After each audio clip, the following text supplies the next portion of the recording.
검찰이 이제 공직선거법 위반 혐의로 지금 재판이 이제 거의 끝난 이재명 전 대표의 부인 김혜경 씨에게 벌금 300만 원 구형했습니다.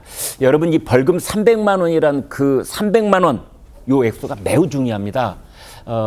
왜냐하면 1심에서 300만 원이 나올 경우에 그게 이제 항소심 그리고 아마도 대법원까지 가더라도 이 300만 원의 1심 판단이 계속해서 어떤 기준 역할을 하고 있는 거고 300만 원이 줄고 줄어도 가령 말이죠. 감형을 받아도 이게 100만 원 선을 유지하고 있으면 그대로 공직선거법 위반해서 피선거권이 5년 동안 박탈이 되는 그런 형이 되기 때문에 법조계에서는 이 공직선거법과 관련해서 300만 원 얘기를 참 많이 합니다.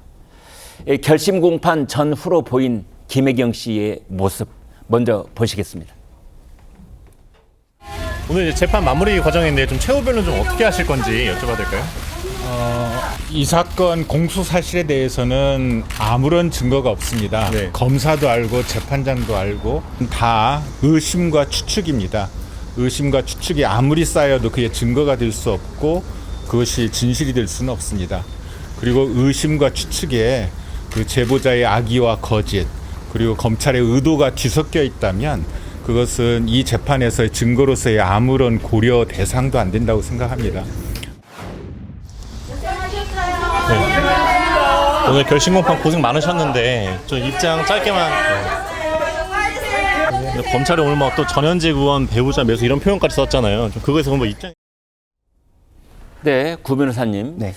지금 이제 그 김혜경 씨 변호인이 하는 말을 들어보니까 의심과 추측이라고 하는 그 근거가 그러니까 김혜경 씨는 전혀 모르고 있었고 경기도청에 근무하는 배모 씨하고 이제 그 7급 공무원 그 사람들이 알아서 그렇게 한 거다 이런 뜻인 것 같아요. 네. 그렇습니까? 그런 취지로 말씀은 하고 계시는데 네. 사실 제가 형사 사건을 많이 한 입장에서는 좀 변론이 궁색하구나 이런 느낌을 지울 수가 없거든요. 궁색하다. 왜 보통 이제 법리가 뭐 이래서 무죄입니다. 사실관계가 이래서 무죄입니다. 뭐 요 정도가 탁 꽂히는 뭐가 있어야지 그래도 교두보가 마련이 되는 건데 네. 재판에서 저렇게 두루뭉술하게 지금 끝나는 마당까지 저러면은 그 배모 씨에게 선에서 꼬리 자르기 정도 되는 거 그거 기대하면서 나머지는 추측과 의혹에 불과합니다. 이렇게 그냥 몰아가려는 그런 취지밖에 안 되는 것이거든요. 네. 근데 이 사건은 굉장히 구조적으로 재밌는 부분이 있는 게 배모 씨의 그 법인 카드를 사용한 부분은 굉장히 여러 개가 있는 그 중간에 공직선거법 위반과 맞닿아 있는 요 부분이 따로 떼어져 가지고 이미 재판을 한번 받았어요. 그렇죠. 그러니까 김혜경 씨에 대해서는 이미 시험 삼아 치렀다고 할 수 있는 재판이 이미 존재를 합니다. 네. 그리고 배모 씨는 유죄 인정하고 그게 확정이 돼 버렸어요. 네. 심지어 집행유예까지 됐거든요. 네. 거기서 관여를 했는지 안 했는지 2단계 중에 이제 뒷부분 딱 그거 하나만 남은 건데 그 법인카드를 사용한 건 오롯이 배모 씨하고 아무 관련 없이 김혜경 씨의 이익을 위해서 사용이 됐거든요. 네. 내가 불러 모은 사람들 식사 대접하는 자리에서 내 이익을 위해서 내가 불렀는데 배모 씨가 알아서 다 했다? 라는 게 상식적이지 않죠. 그리고 그거에 대해서는 배모 씨 진술이 오히려 저는 신빙성을 완벽하게 잃어버렸고 더 안 좋아졌다고 평가하는 부분이 법인카드 사용에 대해서 문제가 되니까 나중에 김혜경 씨가 현금으로 보전해주기도 했습니다라는 식으로 말을 바꿨어요. 네. 근데 이거 완전 치명타거든요. 네. 그럼 법인카드 쓰는 것도 알았다는 얘기인데 누가 현금으로 그걸 보전해주냐. 이건 상식적이지도 않을 뿐만 아니라 이게 도움이 안 되는 게 그 자리에 모인 사람들은 기부행위 자체를 하는 게 금지되기 때문에 내 개인 카드로 사줘도 불법이고 네. 법인카드로 사줘도 불법이고 현금으로 사줘도 불법이라서 네. 보전을 해주고 말고는 법인카드의 유용에 관한 다른 부분에서는 의미가 있을지언정 여기에선 치명타예요. 그러니까 배모 씨 진술이 아무리 김혜경 씨를 위해서 좋게 하더라도 진술의 신빙성을 잃었다. 그러므로 이거는 앞 사건 확정된 거랑 연결해서 봤을 때 유죄 가능성을 굉장히 높게 봐야 된다 이렇게 생각을 합니다. 네. 설주한 변호사께요. 네. 그런데 이제 김혜경 씨 쪽 변호인들 얘기를 보면은 제보자가 악의와 거짓으로 뭔가 모함을 하고 있다는 식으로 이제 얘기를 하고, 그다음에 김혜경 씨 본인은 최후 진술에서 주변 관리를 잘못했다 이제 이런 말을 하고 있거든요. 그런데 우리가 그냥 일반인들도 막 정치인의 부인하고 뭐 크게 다르지는 않은데 네 사람이서 밥을 먹었다.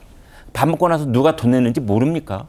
글쎄요, 저도 그 부분은 뭐 좀 쉽게 납득하기는 힘듭니다. 네. 그러니까 뭐 김혜경 씨가 올해 또 일반적인 주부라고 하기에는 정치인의 특히나 이제 선출직 공무원의 오랫동안 선거도 도왔었고 아니 예전에 해경군 김씨 그 의혹에 휘말렸던 그 장본인이기도 하잖아요. 그렇죠. 뭐 이제 그 사건에서 무죄가 나긴 무혐의가 나긴 했습니다만은 네. 뭐 결국 진실은 누구도 모르죠. 네. 본인만 잘 알 거라고 생각을 하고요.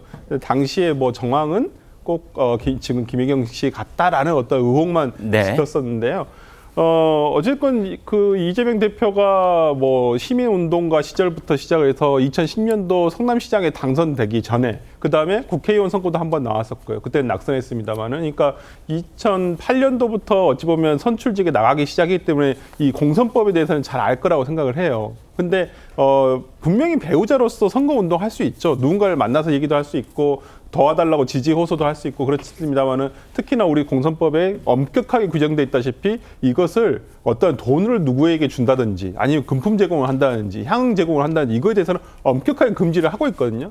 본인도 분명히 알 겁니다. 하지만 뭐 내가 예를 들어서 국회의원 당시에 뭐 저도 당시에 제가 이재명 대선 그 경선 캠프에 있었기 때문에 대충은 뭐 저런 일정을 알고 있었습니다만은 당시에 어떤 지금 제가 알기로는 뭐 유력한 중진 의원들의 배우자였거든요. 네. 그렇다고 한다면 어떤 영향력을 좀 이끌어내기 위해서 한 것이라고 보고요.